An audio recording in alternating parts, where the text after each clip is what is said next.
Well, thank you very much for your invitation and for your generous welcome. At the end of just over 3 years as the Director General of the EU Military Staff, I could, and indeed I would love to tell you of the great achievements and steps forward by CSDP, the success of the Bosnia operation and Ireland's commitment and contribution to it, the important, successful and leading role played by the EU today in the counter-piracy operation in the Gulf of Aden, the Indian Ocean, all the civilian missions, all 16 of them, and the 9 that are currently still running. But then you have your own General Nash, who led the Chad operation very well. A great guy, a great friend of the EU, but also a fierce and constructive critic of the EU too, and the commander who made the Chad operation the success that it was. There's much to applaud, much of which I'm proud, and much which the EU has to offer in today's uncertain and very unstable world. But we need to look at the future and not past achievements. There are a couple of things you didn't say about me, sir. First of all, you did say that I'm British. What you didn't say was that means that I'm genetically EU skeptic, Eurosceptic. What you didn't say was that although I'm a general, I have been a tank officer and therefore have spent a lot of my military career serving as an armoured officer during the Cold War in Germany, under the NATO umbrella of the Cold War, and even after the Cold War, serving under NATO in Bosnia. I commanded a brigade in EUFOR and then S4 as well. So I suppose I've had sort of plenty of transfusions of NATO blood to add to my Eurosceptic genetic makeup. And so if someone of my Euro-doubtful credentials is promoting the utility and the development of the EU's CSDP, well then maybe the message has some merit. I intend to develop my themes, a number of 3 themes in my remarks. First of all, to ask what is the nature of the security conundrum which we're facing at the moment. And it is a conundrum. And then I'll just unpack that a little bit by examining the security environment itself, how I see it, the nature, in particular, the nature of future threats, who poses those threats, and how could we or how could the European Union respond. And then I'll conclude with a word, perhaps even a recommendation, on the direction of travel for the European Union itself. The conundrum, then. The question is, can Europe,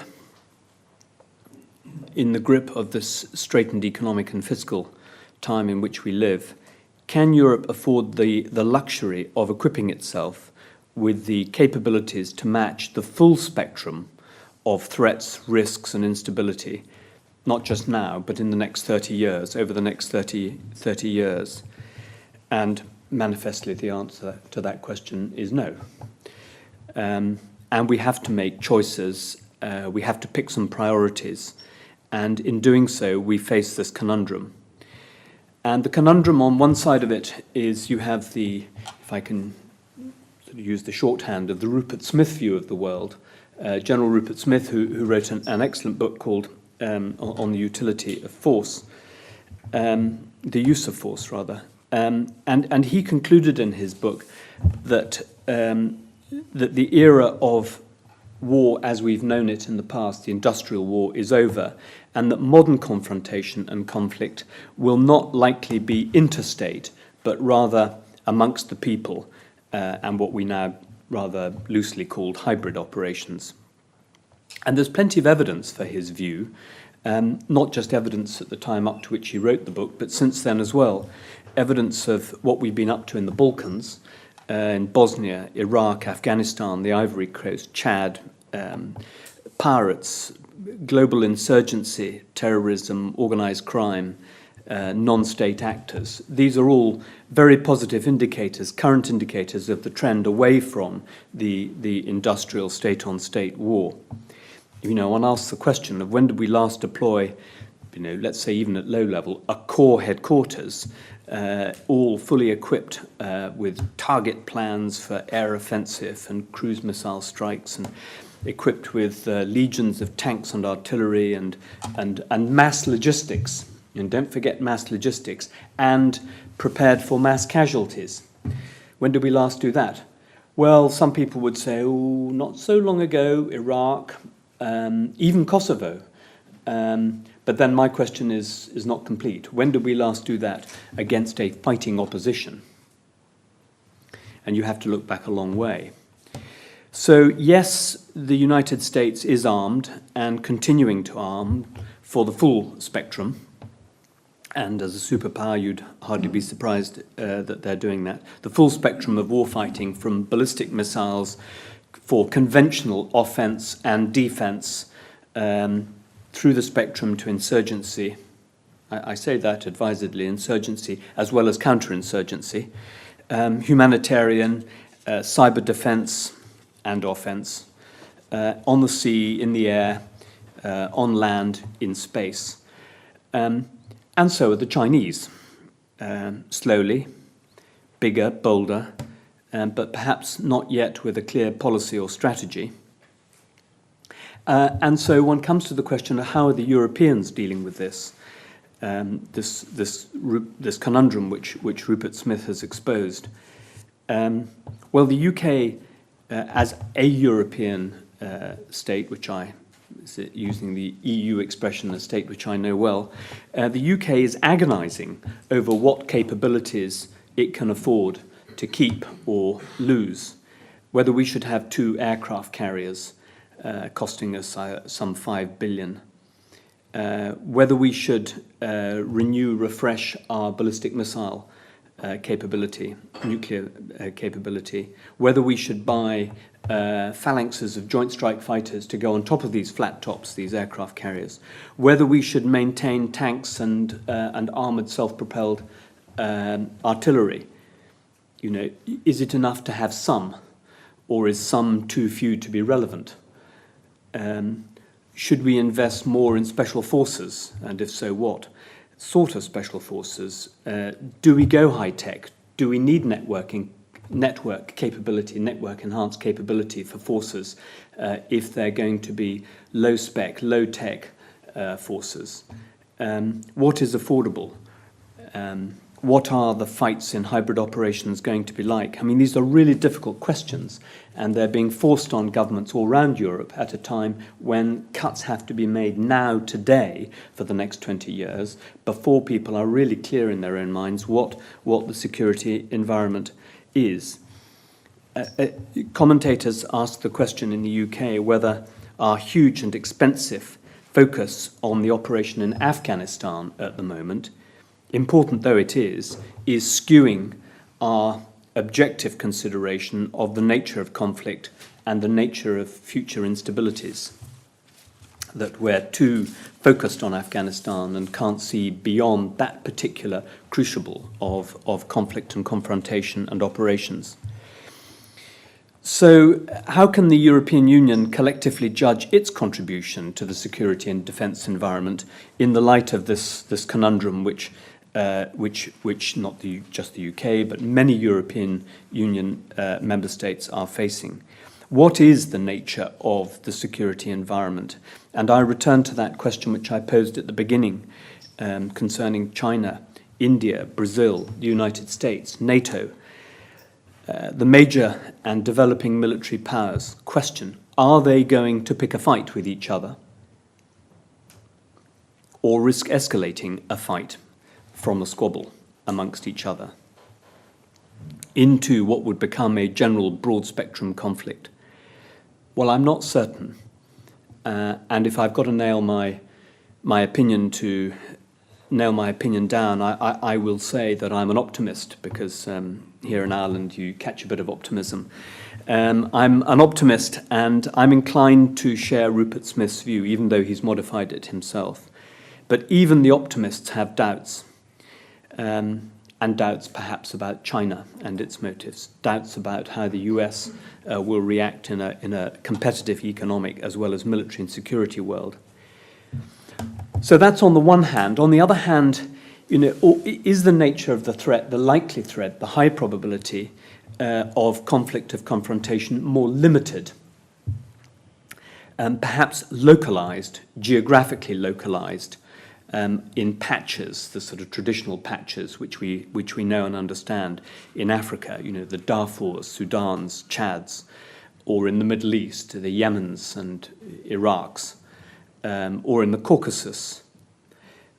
Is it localized, geographically localized? Is that where the focus should be for us?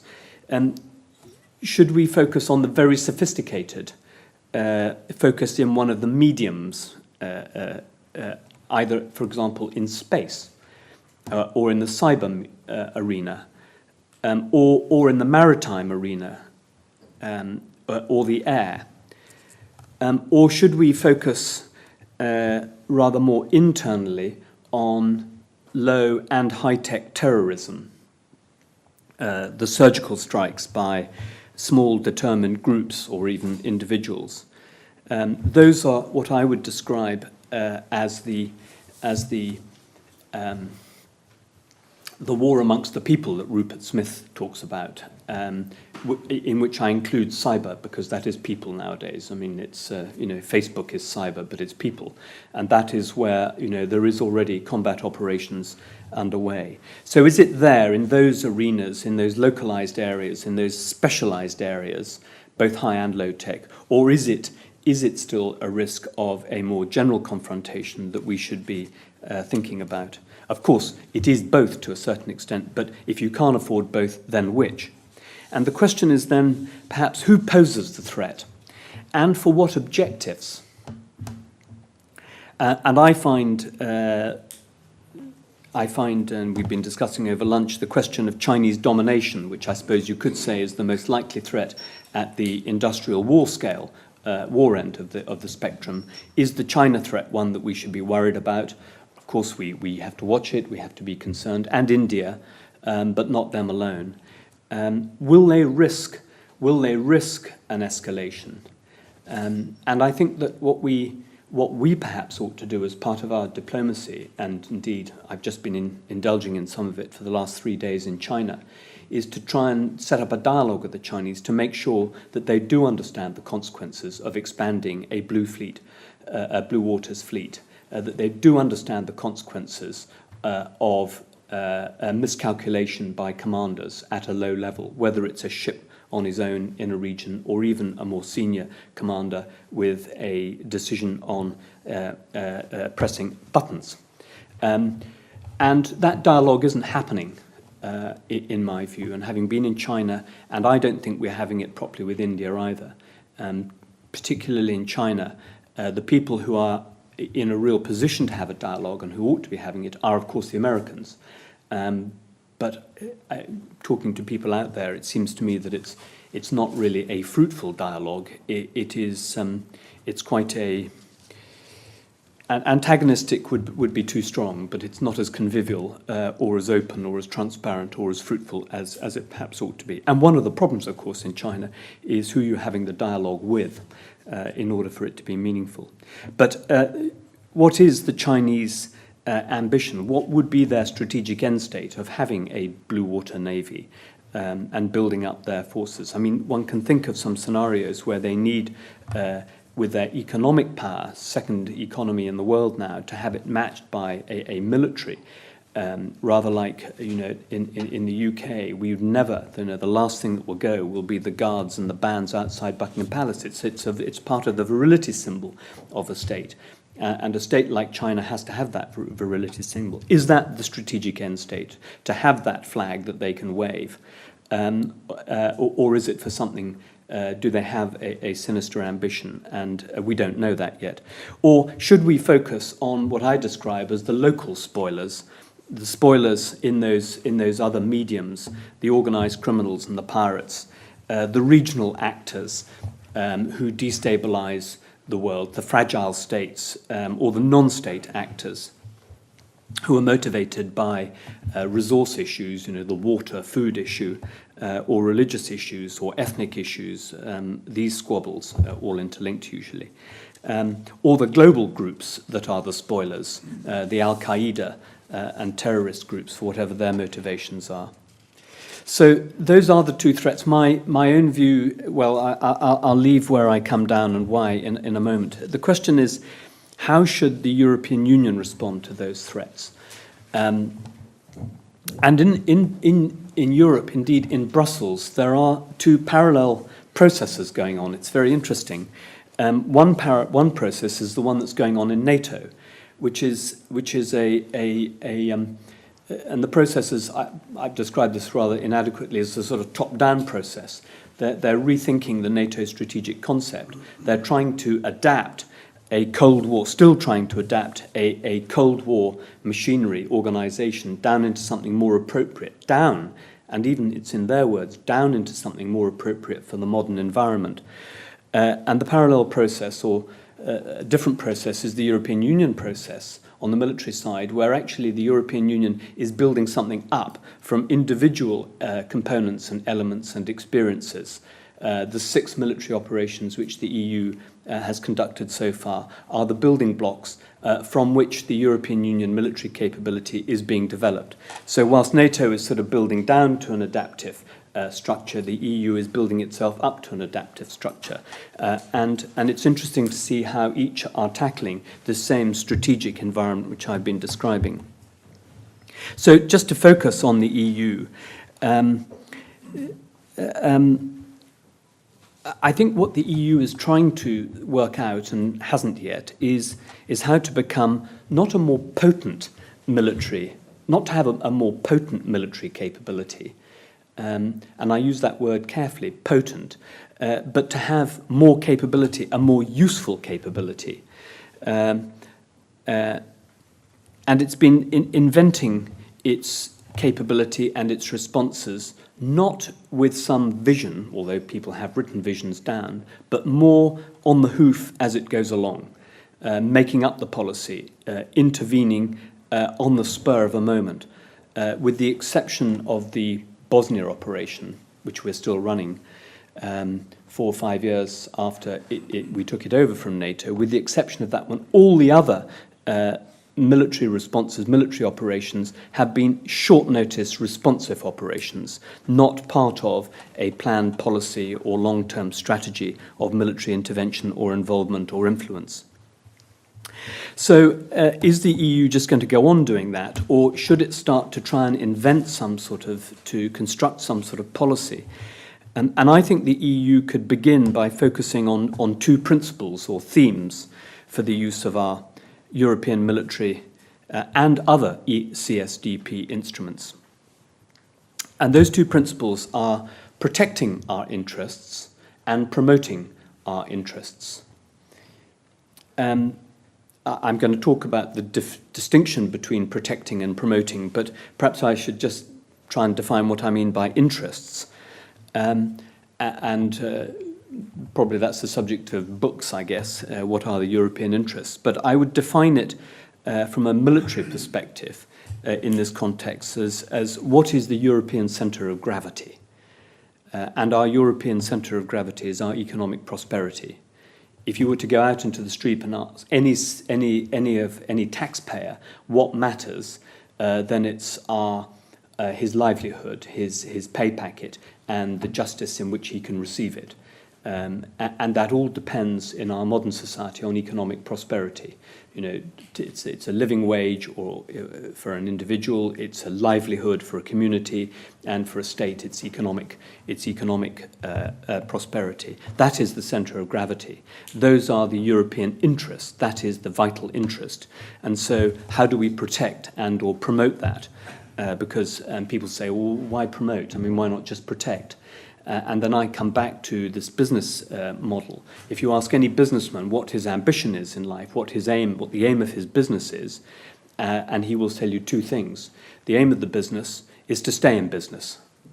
And the only way you can stay in business is to promote and expand and adapt your business. Otherwise, you go out of business. And that is what our economies and our European vital interests are. And if one just keeps that in the back of one's mind, then perhaps that is the vital defining interest which we should look at to protect and or to promote.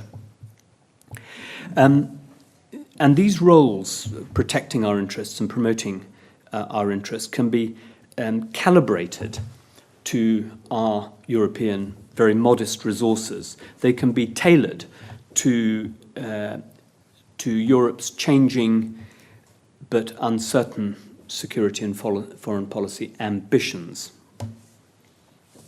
And at the moment, I would say that we are very much in the, if there's a way of saying where we are at the moment in Europe, I would say that we at the most are protecting our interests. And this is the first step, and this is the minimalist that the EU should do.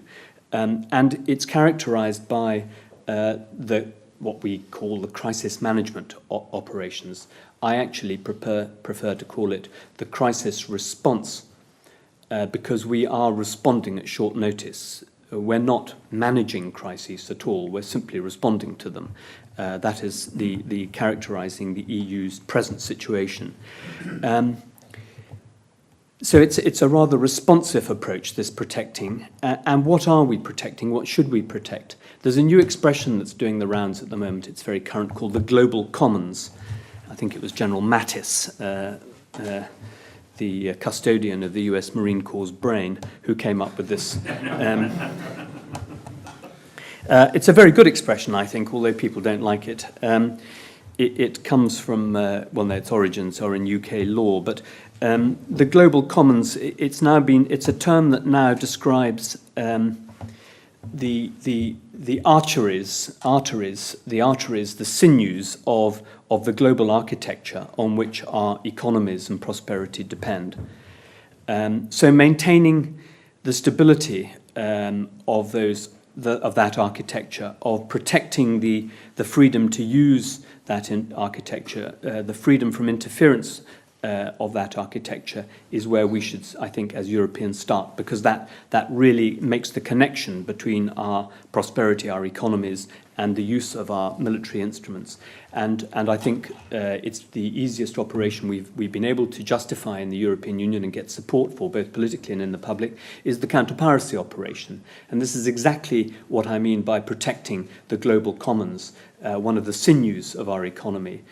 Protecting the sea lanes, because our trade absolutely depends on it. And then you can expand that into, cyberspace, because cyber is vital to keep that space free from interference, because all our lives depend on that. And then there's airspace and space. So I think that is what I mean by protecting. That's one aspect of protecting and the EU's response in that area. The other is protecting against threats to stability in our European environment, protecting against instability on our doorstep in our backyard. And of course, this was going straight to the origins of ESDI, ESDP as it then was, when the Balkans caught fire. So CSDP should have a utility in making sure that we Europeans can take care of a Balkans-type crisis that destabilizes our neighborhood. And the neighborhood, how do you describe that? Well, not time to do that now, but maybe extending out into the Caucasus, even into the near Middle East as well. Because destabilization in our, to use the Russian expression, near abroad, is very much in our vital interest. And protecting our trading markets, supporting the stability and perhaps also supporting the rule of law in the areas where we are absolutely dependent for our trade, both where we sell goods and where we harvest commodities, if I can use that expression. And then I've tagged this on, being a soldier, it was the last thing I thought of, but human rights. I mean, but I now here, and I've used it as the last because we're actually transiting here from protecting our interests and protecting our human rights interests. People, you think about migration. We don't want to be to have illegal immigration destabilizing our own social environments, and human rights comes into that. But in fact, a lot of our deployments, when they go, they're justified on the human rights justification, on the human rights basis. We need to go to Chad in order to make sure that human rights aren't abused. But I don't consider that protecting our interests, and this man moves into the other area of promoting our interests. And I think that is where I draw a distinction, because protecting our interests are non-discretionary. Those are the things that we have to do. Promoting our interests are discretionary, that we don't have to do, and human rights is one of those things, depending on your stance. And some people say it's absolutely much more vital. But I go back to the centre of gravity. If we can't afford all of these things and we've got to make discretionary choices, what can we afford to do? Can we afford to go and promote human rights around the world, or can we only afford to protect our vital interests, the maritime sea lanes, to protect our trading markets? Because without our own economic prosperity, we won't have our own human rights, and we certainly won't be able to afford promoting them. It's a rather pragmatic and, you could say, stubborn, soldierly point of view. But it's one I think that we need to recognise. Otherwise, because I'm afraid there are too many politicians who are founding policies, particularly military-related ones, which cost money, on the basis of emotion. And humanitarian human rights is an emotional thing. It's a very important thing. It's very important to me, but it's not necessarily existential. You may pick an argument with me on that, sir. There isn't, of course, an absolute dividing line between this minimalist, responsive, protecting approach, or a rather more proactive, promoting our interests approach. But I think those, nonetheless, are two themes or two principles. So, should this be the direction of travel for the European Union? Not a major warfighting focus, but rather a hybrid operation approach, that we should equip ourselves accordingly, equip ourselves with a capability or set of capabilities built around, and here again there are choices, it's not easy, a high-tech, maybe cyber-related approach, high-tech counter-high-tech, counter-IEDs capability, but all of those things, but nonetheless, there's one that comes in for me if we're talking about military, and that is combat operations. It doesn't matter whether you're high-tech or low-tech, whether you've got good cyber defenses and so on. At the end of the day, these problems, where the sort of the rubber hits the road, as the Americans would say, is on the ground, and where human beings meet each other face to face. And usually it ends up with a soldier on the ground, a soldier, sailor, or airman, but on the ground. And whatever the nature of the operation, the one need that will never go away is that of being willing to put your military in harm's way, either to take risk and to be prepared to sacrifice themselves and their lives, but more than that, to take life as well. And it's absolutely vital that we don't forego the warrior ethos amongst our military. It's vital. And we've seen one or two member states, one big North American member state that was in very close danger of doing that, known as the tree-hugging army of the world.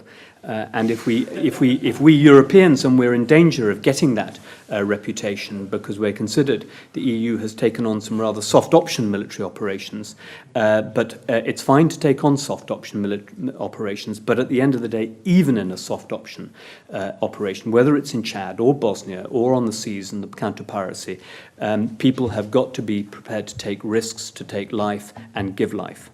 And that is part of the warrior ethos which we must not lose. But, and here is the key thing, the key but, added to that military dynamic, nowadays we are never going to get stability through the military instrument alone. And this is, I think, the most important direction of travel for the European Union. That military instrument must be harnessed very closely to the dynamic civilian capabilities which the European Union has. It's one of its great utilities and opportunities.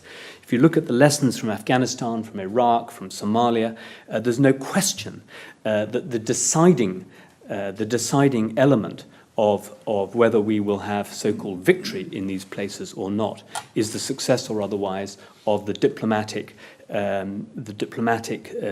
justice, institution building, police building, development building, as well as the humanitarian aid lines of activity. They need to be very, very closely harnessed. They're more important than the military component, than the military element, although we very often think of the military element first.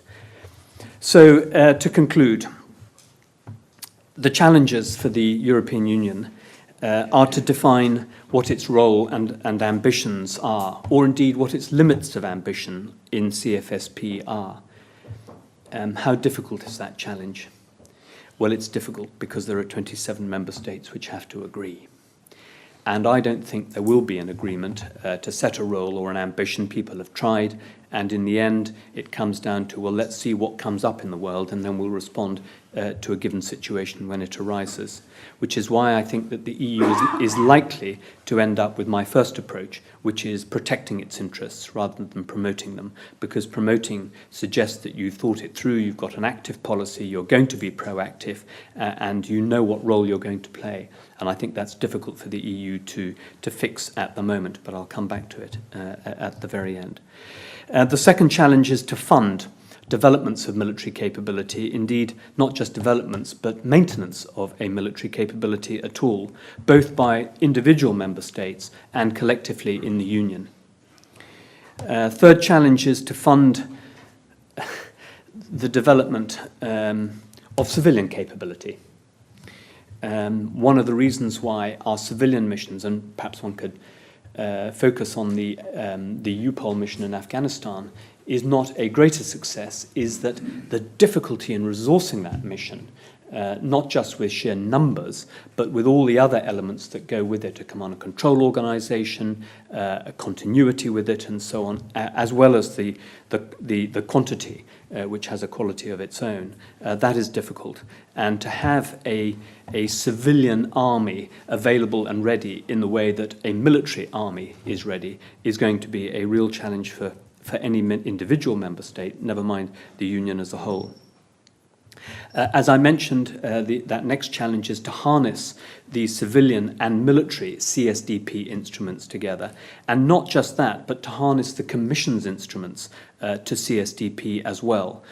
All that enormous economic clout and political clout that the Commission has, in addition to the intergovernmental clout, political clout, and the intergovernmental CSDP instruments of the military and the civilian as well, getting that all together.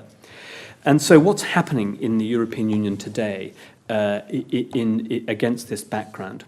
Well, first, taking each of those challenges in turn, developing the military capability. The military capability, it's tough at the moment.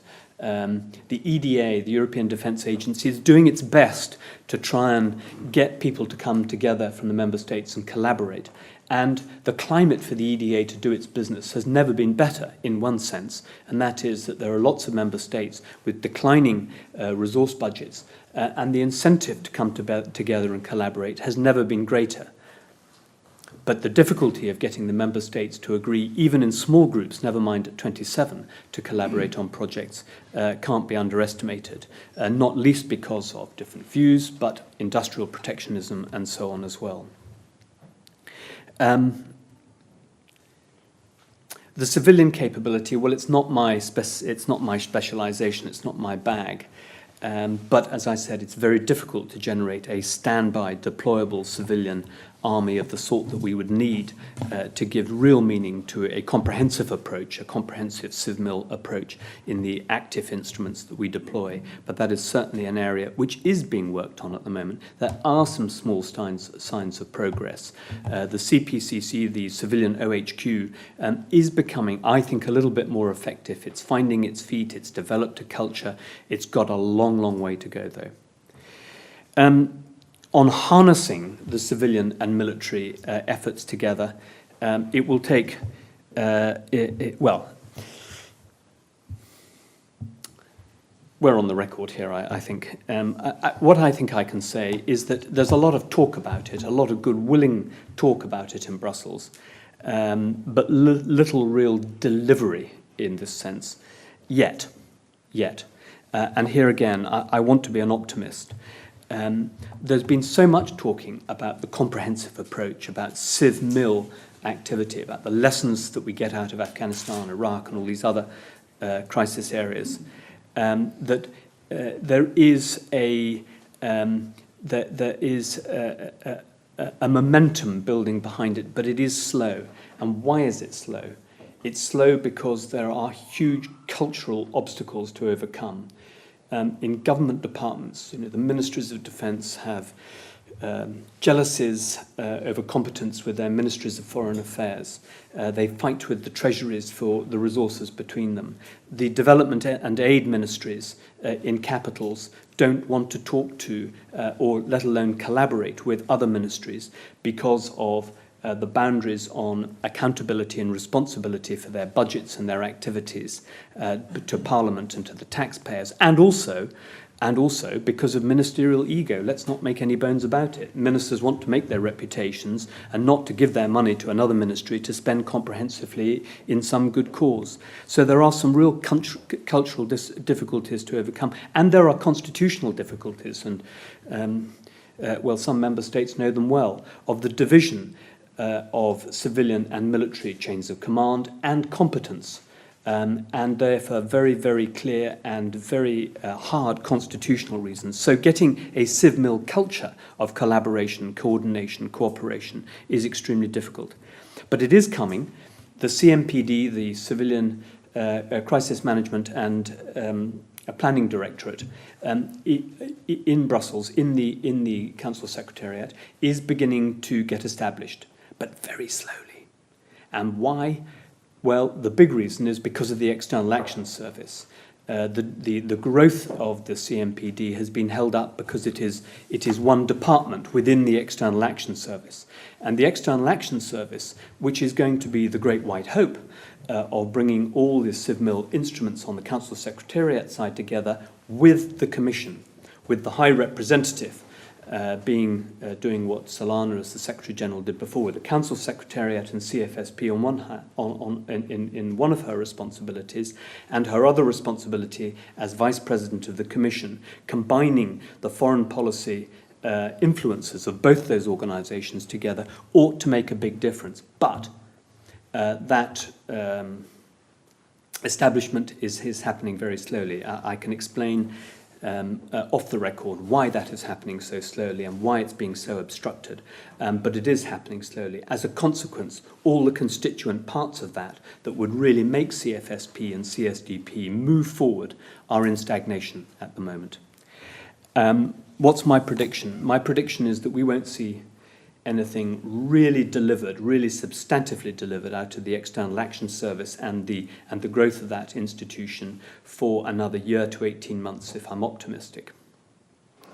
And who does this all depend on? It depends on the High Representative, himself or herself. It is a matter of leadership. And leadership not just of the institutions, but leadership of the foreign ministers and indeed of the member states. The High Representative has been appointed there to give leadership to the common foreign and security policy, to give leadership to the common security and defence policy. And if some of these roles and ambitions and themes and principles can be led by her in a really positive way, then I think the auguries for the European Union CSDP are good. Thank you very much.